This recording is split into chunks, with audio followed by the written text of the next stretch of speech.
Praise the Lord. இன்னைக்கான வார்த்தை லூக்கா 1:20.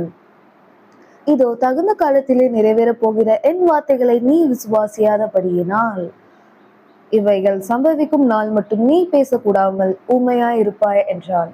தேவதூதன் சகரியாவை பார்த்துட்டு நீ இனிமே ஊமையா இருப்ப அப்படிங்கிற வேர்டை சொல்லிட்டு போயிட்டாங்க.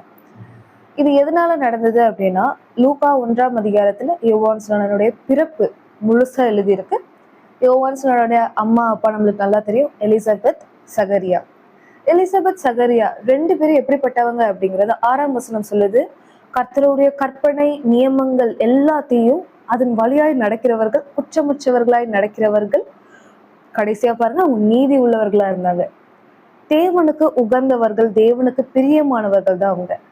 ஆனா அவங்களோட லைஃப்ல ஒரு இல்லாமை காணப்பட்டுச்சு, குழந்தை இல்லை. சகரியா என்பவன் ஆசாரிய ஊழியத்தை செய்து கொண்டு வந்துட்டு இருந்தான். ஒரு குழுக்கள், சீட்டு குழுக்கள்ல ஆசாரிய ஊழியத்துல என்ன பிரான்ச் கிடைக்கணும்னு சீட்டு குழுக்கள் போடும் பொழுது தூபம் காட்டுகிற ஊழியம் கிடைச்சது. தூபம் காட்டுற ஊழியம் என்ன அப்படின்னா, தூப பெட்டிக்கு முன்பாக நின்று தூபம் காட்டிட்டு இருக்கணும். அந்த தூபம் காட்டுற நேரத்துல பல ஜனங்கள் கூடி வந்து ப்ரே பண்ணுவாங்க. அப்படி ஒரு நாள் தூப பெட்டிக்கு முன்பாக நின்று தூபம் காட்டும் பொழுது பல ஜனங்கள் கூட்டமாய் ப்ரேயர் பண்ணிட்டு இருக்கும் பொழுது அந்த நேரத்துல ரைட் சைட்ல, தூப பெட்டிக்கு ரைட் சைட்ல ஒரு ஏஞ்சல் வராங்க. ஏஞ்சல் வந்ததை பார்த்த உடனே சகரியா பயப்படுறாங்க. சகரியா பயந்த உடனே தேவதூதன் சொல்றாங்க, பயப்படாத. 13ஆம் வசனம், உன் மனைவியாகிய எலிசபெத் உனக்கு ஒரு குமாரனை பெறுவாள், அவனுக்கு யோவான் என்று பெயரிடுவாயாக. இப்படி ஒரு நற்செய்தியை கொண்டு வருகிறான் காப்ரியேல் தூதன். நற்செய்தியை கொண்டு வந்த உடனே சகரியா தன்னுடைய வாயினாலையும் நாவினாலையும் தன்னுடைய அவ்விசுவாசத்தை, தன்னுடைய சூழ்ந்திருக்கிற சூழ்நிலையினால உண்டான அவ்விசுவாசத்தை வாயினாலும் நாவினாலும் வெளிப்படுத்துகிறான். அதுதான் 18ஆம் வசனம்.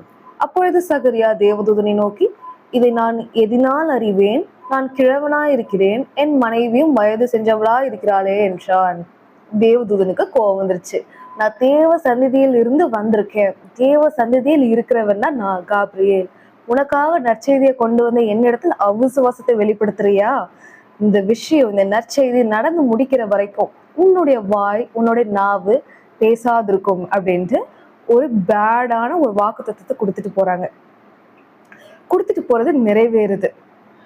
அதுதான் 20ஆம் வசனத்துல தேவதூதன் சொல்றாங்க, இனி நீ பேசக்கூடாமல் ஊமையா இருப்பாய் அப்படிங்கிற வேர்ட். இந்த பாட்டுல இருந்து நம்மளுக்கு ஒரு விஷயம் தெளிவா தெரிஞ்சிருச்சு. என்ன விஷயம்?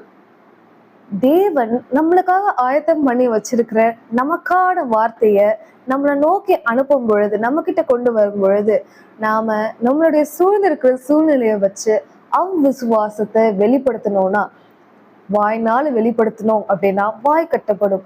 நாவுனால அவ்விசுவாசத்தை வெளிப்படுத்தணும்னா நாவு கட்டப்படும். இருதயத்துல அவ்விசுவாசத்தை வெளிப்படுத்தணும்னா இருதயம் கட்டப்படும். செயலில் நீங்க அவ்விசுவாசத்தை வெளிப்படுத்தினீங்கன்னா செயல்கள் கட்டப்படும். அவ்விசுவாசத்தினால கட்டுகள் உண்டாகும். எந்த இடத்தினால் நீங்க அதை எதை வச்சு, உங்களுக்கு கர்த்தர் கொடுத்திருக்கிற எதை வச்சு நீங்க அவ்விசுவாசத்தை வெளிப்படுத்துறீங்களோ அது கட்டப்படும். அப்போ அவ்விசுவாசத்தினால கட்டுகள் கன்ஃபார்மா வரும். ஆனா அவ்விசுவாசத்தினால வர கட்டுகளை நம்ம எப்படி மேற்கொள்றது, அதை எப்படி உடைக்கிறதுன்னு இன்னைக்கு நம்ம பார்க்க போறோம். இப்போ தேவதூதன் சொன்னது போல பேசாதவனாய் மாறிட்டாங்க. யோவான் ஸ்நானனுடைய அப்பா சகரியாக்கு பேச முடியல. ஏன்னா அவ்விசுவாசத்தினால வந்த கட்டு, அது தேவதூதனால வந்த கட்டு. அந்த கட்டு நீங்கணும் அப்படின்னா சகரியா செஞ்ச ஒரே ஒரு ஸ்டெப். லூக்கா 1:62 வசனம். பிள்ளை பிறந்தாச்சு, பிறந்ததுக்கு அப்புறமும் வாய் பேசப்படல, நாவோட கட்டு அவிழ்க்கப்படல. ஆனால் அந்த அவிசுவாசத்தினால் வந்த கட்டை கர்த்தர் ஒரு கிரியையினால் உடைத்தார். அதுதான் 62ஆம் வசனம். அதன் தகப்பனை நோக்கி, இதற்கு என்ன பெயரிட மனதா இருக்கிறீர் என்று சைகையினால் கேட்டார்கள். அவன் எழுந்து பலகையை கேட்டு, ஒரு ஸ்லேட்டை கேட்டு வாங்கி இவன் பேர் யோவான் என்று எழுதினான். எல்லோரும் ஆச்சரியப்பட்டார்கள். உடனே அவனுடைய வாய் திறக்கப்பட்டு அவனுடைய நாவும் கட்டவிழ்க்கப்பட்டு தேவனை சோஸ்தரித்து பேசினான். அவ்விசுவாச கட்டுகள் மாறணும்னா, உங்களை நோக்கி வந்த எந்த வார்த்தையை நீங்க அவ்விசுவாசமா நினைச்சீங்களோ, அவ்விசுவாசமா பேசுனீங்களோ, அவ்விசுவாசமா எதிர்மாறா செயல்பட்டீங்களோ, அந்த வார்த்தையை உங்களுடைய வீட்டுல எழுதுங்க, ஸ்லேட்ல எழுதுங்க, நோட்ல எழுதுங்க, எல்லா இடத்துலயும் எழுதி அதை அறிக்கை பண்ணுங்க. எழுதுனா அவிசுவாசத்தினால் வந்த கட்டுகள் உடைக்கப்படும், முறிக்கப்படும். இன்னைக்கு அவிசுவாசத்தினால நம்மளுக்கு உண்டான எல்லா கட்டுகளையும் உடைப்போம், நம்ம மேற்கொள்வோம், ஜெயிப்போம். God bless you.